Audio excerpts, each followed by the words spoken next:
Je vais vous apprendre les points de base, comme je le fais pendant mes ateliers, mais voici en vidéo. Je vais essayer d'aller le plus doucement possible pour que vous puissiez bien voir, parce que pendant mes ateliers, on m'a dit que c'était compliqué de trouver des bonnes vidéos qui expliquaient bien et doucement.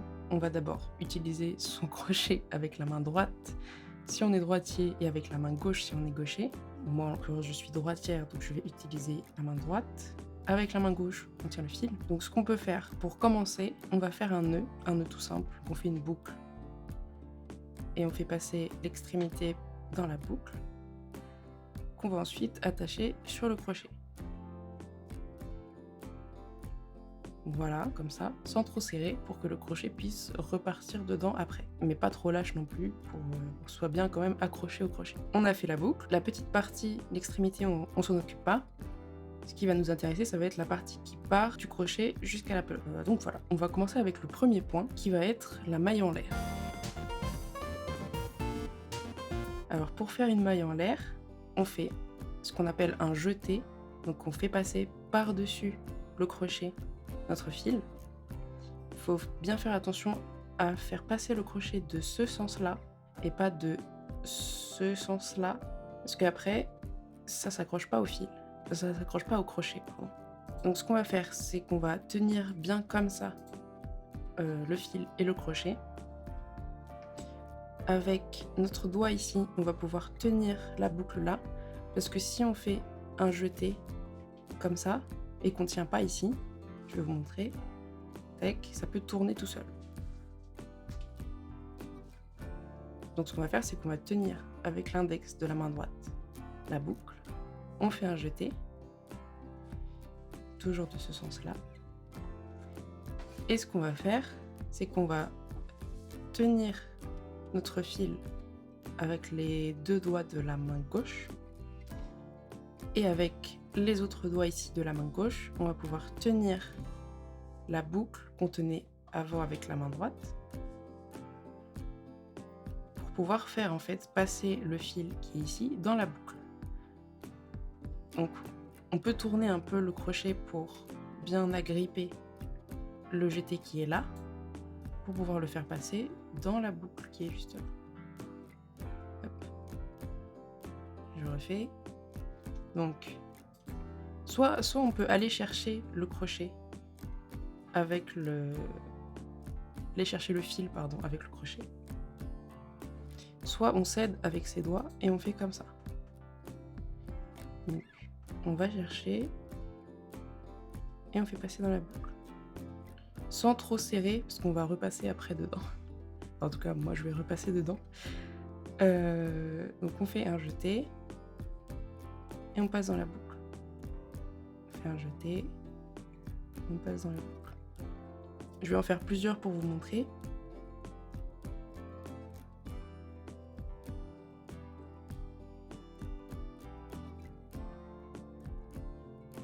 Et là, je vais pouvoir vous montrer. Là, on voit que j'en ai fait 1, 2, 3, 4, 5, 6, 7. En fait, chaque maille en l'air, ça ressemble à un épi de blé, comme ça. À chaque fois, il y a deux. À chaque fois, il y en a deux. Donc ça, par exemple. Bon, ça et ça, c'en est une. Les deux qui sont là. Donc à chaque fois, il y en a deux. Donc là, il y en a deux, là, il y en a deux, là, il y en a deux, là. Et jusqu'à la fin. Donc je vais en faire plusieurs.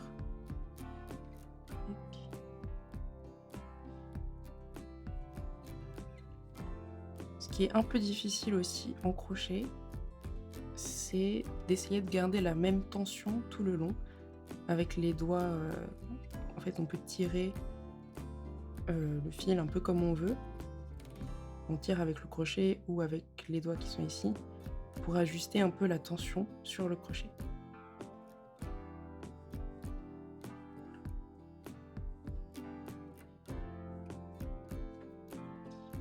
Voilà. Donc là, on a fait une chaînette, ça s'appelle, avec des mailles en l'air. Donc là, je suis allée de gauche à droite et après je vais monter d'un étage et après je vais faire des zigzags un peu en montant à chaque fois. On monte d'un étage en faisant une maille en l'air. Sauf que là, on a fait que des mailles en l'air déjà. Donc ce qu'on va faire, c'est que on va pas piquer dans la première maille en l'air, qui va compter comme la maille en l'air qu'on fait à chaque bout de rang, mais on va piquer dans la deuxième. Donc là, on pique pas dans celle-là, mais on pique dans la deuxième. Et on va piquer dans la boucle du haut, dans les 2 épis que je vous ai montré tout à l'heure. On va piquer dans celle du haut. Donc on pique, en gardant toujours la boucle sur le crochet là. On en a 2 sur le crochet. On va faire un jeté, et le faire passer uniquement dans la première boucle, juste là. Tac. Et ensuite, on va refaire un jeté qu'on va faire passer dans les 2 boucles. 1, 2. Donc ça, c'est une maille serrée. Et on va refaire pareil à côté. Là, on voit qu'on est dans celle-là parce que ça fait un gros trou parce qu'on est dedans déjà. Donc on va faire la même chose dans la maille d'à côté. On va piquer dans la boucle du haut. On fait un jeté. On fait passer dans la première. On refait un jeté. Et on fait passer dans les 2. Donc on fait ça à chaque fois. Là, la grande boucle, c'est pas là qu'il faut piquer, c'est juste à côté. Tac. Un jeté dans une. Et un jeté dans 2. On pique. Un jeté, je fais passer dans une. Un jeté, je fais passer dans 2.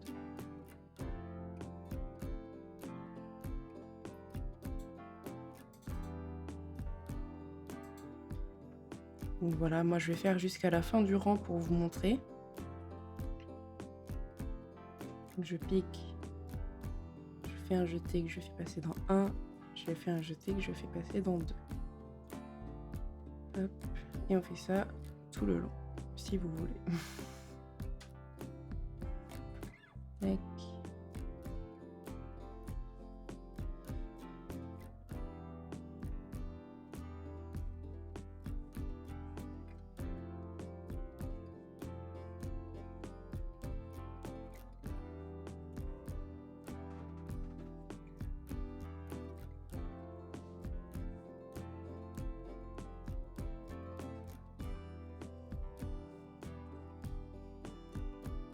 Si ça tourne comme ça, c'est normal. Donc là, on arrive bientôt à la fin.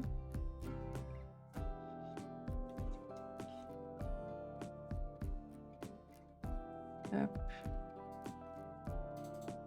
Voilà, là c'était la dernière. On a fait des mailles serrées tout le long. Je vais vous montrer quelque chose en refaisant des mailles serrées de l'autre côté. Donc, comme j'ai dit tout à l'heure, à la fin d'un rang, on va faire une maille en l'air. Donc, comme tout à l'heure, un jeté qu'on fait passer dans la boucle qui est déjà sur le crochet.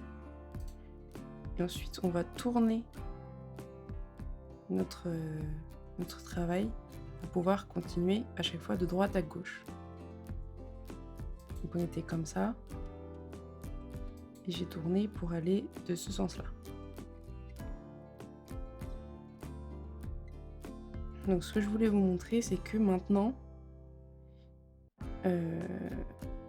en fait avant quand on a fait la chaînette, quand on a fait des mailles en l'air, on piquait que dans une seule boucle sur les 2.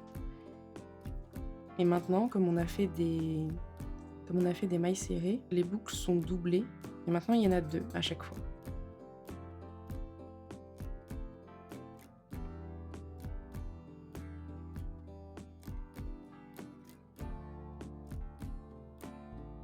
Et maintenant, ce qu'on va faire, c'est qu'on va piquer dans les 2. Donc on a fait la maille en l'air et on va piquer. On peut regarder sur le dessus comme ça pour voir à chaque fois la maille et on pique juste en dessous les 2. Donc il y a un trou à chaque fois. On pique et on fait pareil que tout à l'heure. Un jeté qu'on fait passer dans les 2 cette fois-ci, dans les 2 de la maille qui est sur le travail. Et ensuite, on va refaire un jeté qu'on fait passer dans les deux. Donc je remontre. Là, il y a un épi encore. C'est la maille. Donc on pique juste en dessous. Je montre un peu mieux. Comme ça. Juste en dessous, c'est là. Le trou qui est juste là. On pique. On fait un jeté. On fait passer dans la maille. On refait un jeté. Et on fait passer dans les deux. Donc je vais le faire tout le long.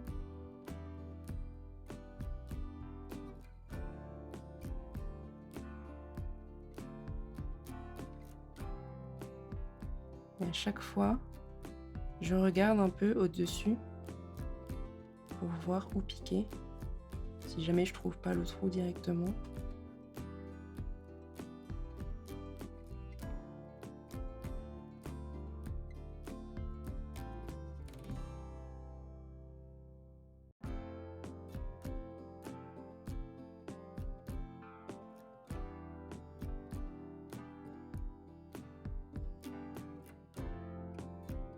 Donc voilà, là on est arrivé au bout. Là je vais vous apprendre un nouveau point. Donc on a fait la maille en l'air, la maille serrée. Maintenant je vais vous apprendre la demi-bride. Donc pour la demi-bride, comme à chaque fois, comme on est au bout, on va faire une maille en l'air. Hop, et on va retourner notre travail. Donc pour faire une demi-bride, c'est un peu comme la maille serrée, sauf que avant de piquer, on va faire un jeté. Donc on fait un jeté, on pique, on récupère le fil qu'on fait passer juste comme avec la maille serrée, juste dans la maille, et cette fois-ci on en a 3 sur le crochet, contrairement à 2 avec la maille serrée. Et là ce qu'on va faire, pareil que la maille serrée en fait, on va juste faire un jeté et le faire passer par les 3, et pas comme les 2 avec la maille serrée. Donc 1, 2, 3. Je refais un jeté, je pique. Là si on les voit plus trop, c'est normal. Donc je récupère le fil et je le fais passer de l'autre côté. Il y en a 3. Je fais un jeté et 1, 2 et 3. Donc voilà, ça c'est la demi-bride. Maintenant, pour la bride, ça va être un peu pareil que la demi-bride. Donc on commence pareil, on fait un jeté, on pique, on récupère le fil pour le faire passer de l'autre côté. Donc on arrive à 3 comme tout à l'heure. Sauf que là, au lieu de faire un jeté et de le faire passer par les 3, on va faire un jeté qu'on fait passer par les deux premières boucles sur le crochet. Donc 1 et 2. On se retrouve encore avec 2 boucles sur le crochet et on va refaire un jeté pour passer ce jeté dans les 2 boucles. Donc je refais un jeté, on pique, on récupère le fil qu'on fait passer dans la maille pour en avoir 3 sur le crochet, et cette fois-ci on fait un jeté qu'on fait passer dans 2 boucles et un autre jeté qu'on fait passer dans les 2 dernières boucles.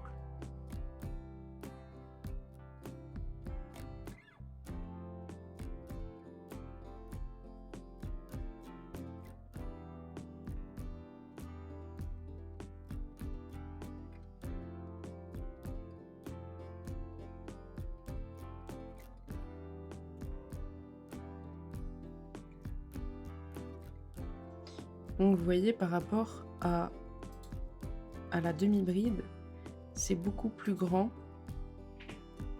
Ça c'est monté un peu par rapport à ce que je faisais avant.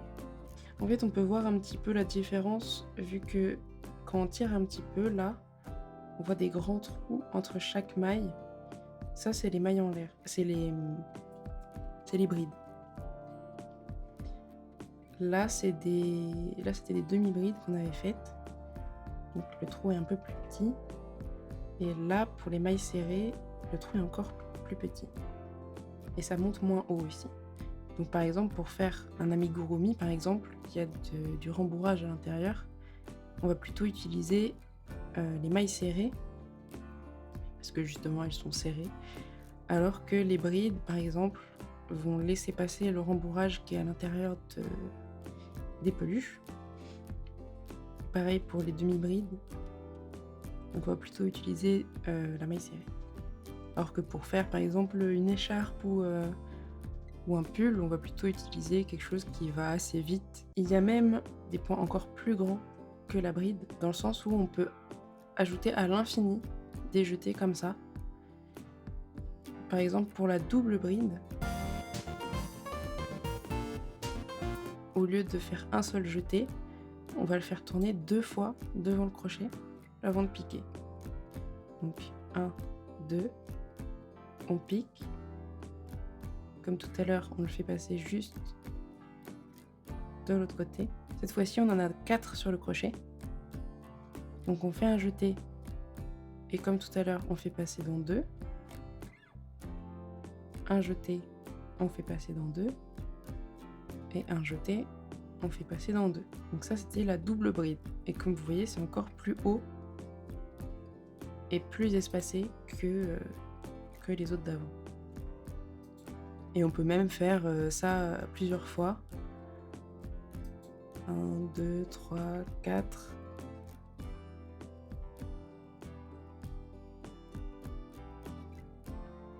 On fait passer dans 2 à chaque fois, dans tous les cas.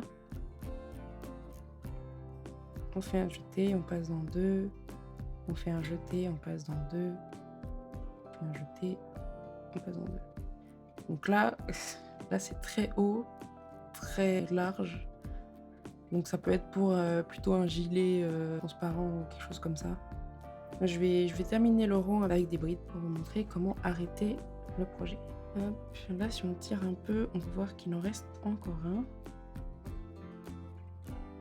Avec juste ici. Hop. Voilà, par exemple si vous aviez terminé ici et que vous vouliez arrêter le projet. Ce que vous faites, c'est que vous pouvez tirer sur le fil avec le crochet, vous laissez une grande boucle. Après, vous pouvez couper dans la boucle, tirer sur le fil qui part de la pelote, hop, et tirer ensuite sur ce fil, et c'est bon, ça partira pas. Une autre chose que je peux vous montrer qui est beaucoup plus compliquée, c'est qu'en fait, quand on fait du crochet, on peut commencer soit en ligne comme ça, partir en faisant des allers-retours, faisant un carré ou un rectangle en fonction de la largeur. Et par exemple, si vous faites, je sais pas, une manche, après vous pouvez rejoindre les 2 bouts comme ça, et ça fait une manche. Ou alors, ce que vous pouvez faire, si vous faites par exemple un amigurumi, ou quelque chose qui, par exemple ça, qui commence en cercle. En fait, on commence par là et on tourne autour, en fait, comme un escargot. Pour commencer en rond comme ça, c'est une autre technique qui s'appelle le cercle magique. Alors, pour faire un cercle magique, on va prendre nos 2 doigts de la main gauche comme ça et faire tourner dans ce sens-là le fil pour que ça passe 3 fois. 1, 2, 3. Il y a 3 fils ici. On va attraper le fil ici avec les doigts là ou les doigts là pour pas qu'il s'en aille. Hop. Donc là on en a 3. Je vais mettre plutôt là, comme ça on voit mieux. Là il y en a 3. Ce qu'on va faire, c'est qu'on va passer à l'intérieur des doigts là, comme ça.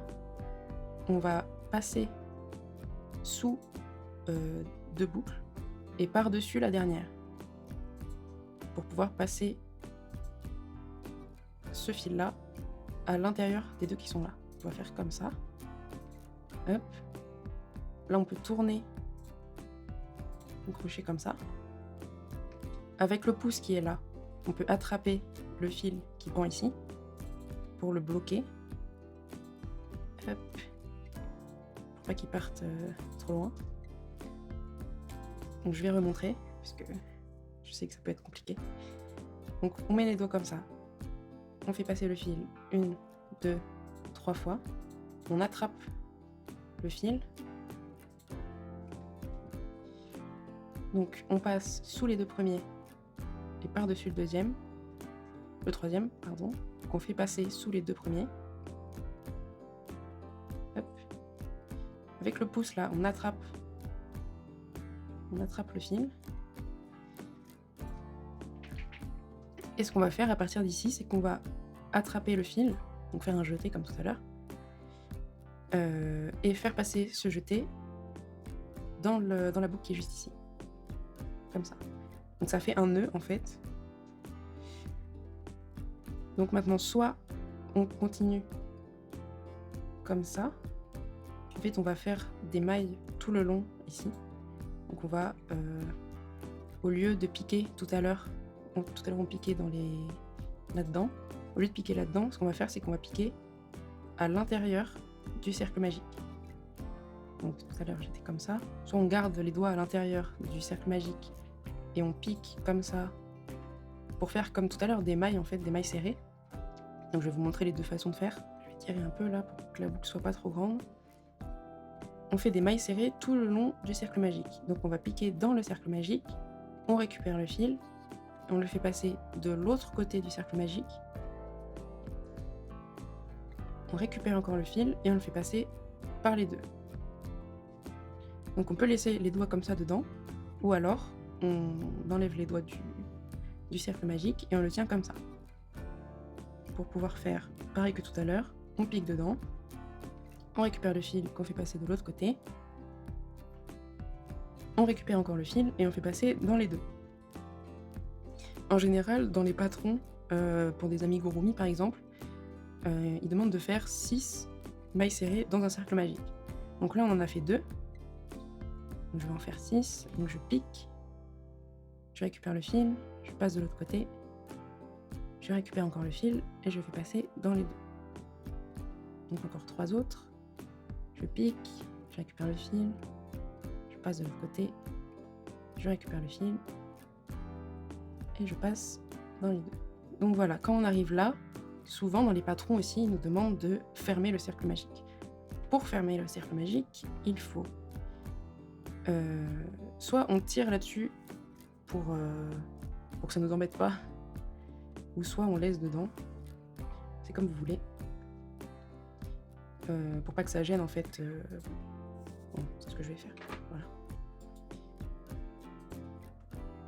Hop. Donc pour fermer le cercle magique, on va tirer tout doucement sur ce fil là pour voir lequel des deux fils disparaît, parce qu'il y en a un des deux qui va partir en fait.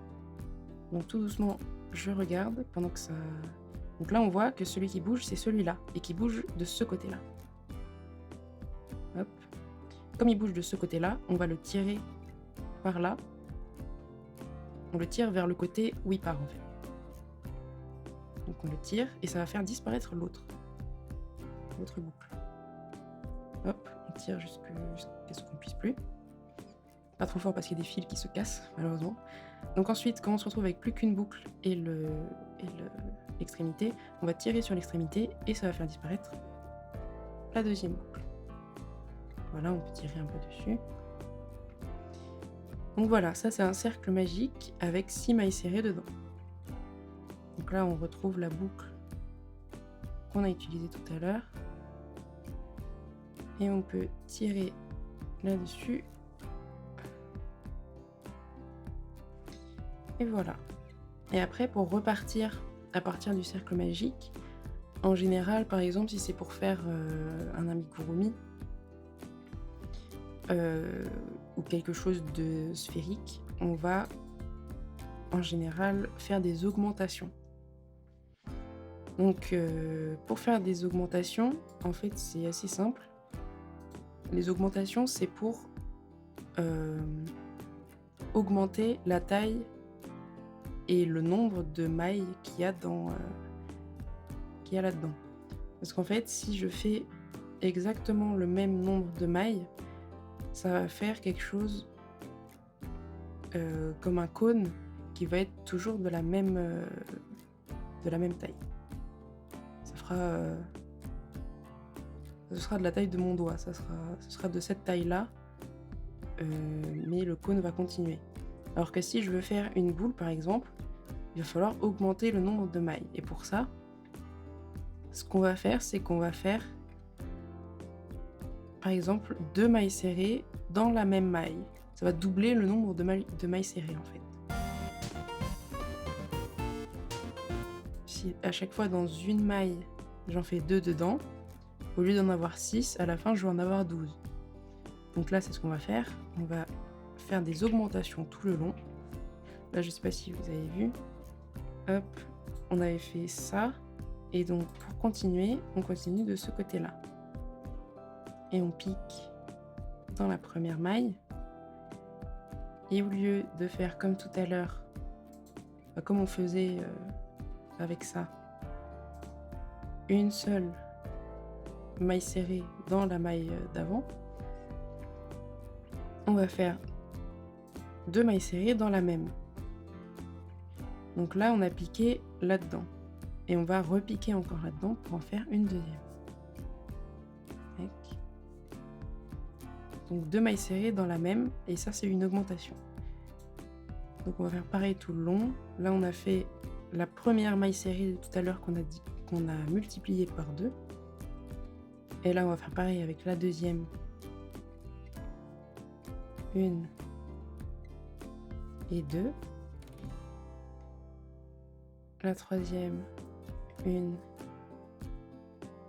et 2. La quatrième, 1 et 2. La cinquième, 1 et 2. Et la sixième, 1 et 2. Voilà, là on a agrandi la taille de notre base. Et là, si on veut, on peut continuer. Enfin, si on veut que la boule soit de cette taille-là, on peut faire des mailles serrées tout le long. Donc là, en général, quand on travaille en rond comme ça, on va mettre un marqueur de maille à chaque fin de rang. Là, les rangs étaient délimités par les côtés, en fait. Mais là, on voit pas exactement où commence et où finit le rang. Donc il faut compter à chaque fois. Ou alors mettre un bout de fil, comme là je fais, ou peut-être mettre un bout de fil d'une autre couleur pour bien voir. Bon, il est un peu grand. Moi en général j'utilise le petit bout qui est là pour le mettre là. Mais vous pouvez aussi mettre des marqueurs de mailles qui sont faits exprès pour ça. Donc là on en a 12, et ce qu'on va faire, c'est qu'on va en faire 12 tout autour. Donc on va en faire 1, 2, 3, 4, 5, 6, 7, 8, 9, 10, 11 et 12. En général, quand on travaille comme ça, il y a un côté qui est un peu moche et un côté qui est un peu plus joli. Donc on va tourner notre travail du bon côté pour pouvoir garder la plus belle partie visible. Donc là on est arrivé au bout. Là je vais pouvoir enlever mon marqueur de maille de fortune. Hop. Donc là on va apprendre les diminutions. Donc les diminutions, ça va être comme les augmentations, mais dans l'autre sens. Donc au lieu de doubler le nombre de mailles, on va transformer 2 mailles en une. Et pour faire ça, donc là à chaque fois les mailles, il y a 2 boucles. On va passer dans la première des 2 boucles, celle qui est plus proche de nous, et dans la deuxième aussi, donc dans la première boucle de la deuxième. Je remonte. À chaque fois il y a 2 boucles, on va passer dans celle-là et dans celle-là, et on va prendre les 2 sur le crochet. Donc on pique dans la première et dans la deuxième. Ça c'est la technique pour faire une diminution invisible. Parce qu'il y a aussi la technique où on prend tout, on prend les 2 en même temps, on prend les 4, donc c'est un peu plus compliqué et c'est assez visible quand on crochette. Donc il vaut mieux prendre la première. Hop.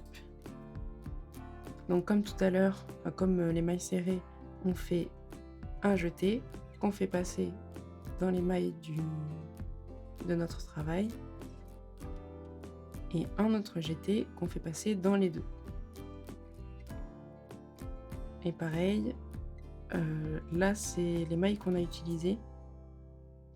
Donc on fait pareil à côté. On pique dans les 2 premières. On fait un jeté qu'on fait passer dans les 2 de la maille et un jeté qu'on fait passer dans les 2 juste ici. Et je vais faire ça tout le long jusqu'à mon marqueur de maille. Donc là, comme vous voyez, ça diminue. Ça réduit de taille. Donc là, par exemple, si vous voulez faire une boule, il faudrait mettre du rembourrage à l'intérieur. Moi, ce que je fais en général, c'est que je récupère les petits bouts de fil quand je fais des projets en crochet et je les mets à l'intérieur des projets. Ça fait économiser du rembourrage et personne ne voit à l'intérieur de toute façon. Voilà, quand le rembourrage est mis à l'intérieur, on va pouvoir fermer tout ça et je vais vous montrer comment faire. En général, quand on arrive à 6 comme ça, c'est le moment où on va pouvoir fermer. Là, le fil qui est là, qui servait pour le marqueur, je vais pouvoir l'enlever, le couper et le mettre dans mon petit pot. Donc vous avez vu, j'ai fait une grande boucle ici pour pouvoir couper comme tout à l'heure. Mais là, on laisse beaucoup de fil pour pouvoir coudre après.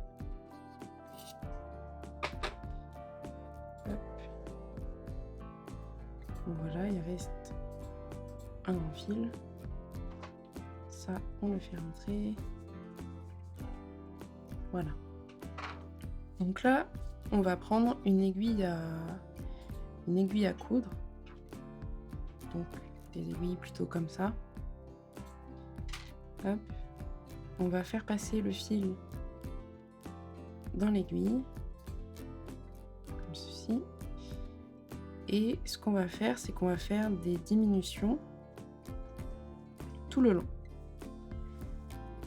Donc on va piquer ici, puis ici. En fait, on fait un peu comme tout à l'heure, mais là, on coupe, donc on va utiliser une technique un peu différente. À chaque fois, on fait d'un côté, puis de l'autre côté. Voilà. Il me semble qu'on est arrivé à la fin. Donc, après, quand on arrive à ce moment-là, on va tirer sur le fil. Voilà, comme ça. Et après, le trou a disparu. Donc, on va pouvoir après cacher le fil un peu partout dans le travail. Comme ça. On le fait rentrer un peu partout.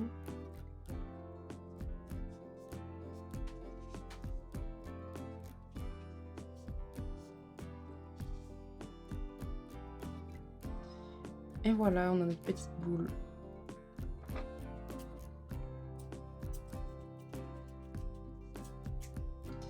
Hop. Et voilà.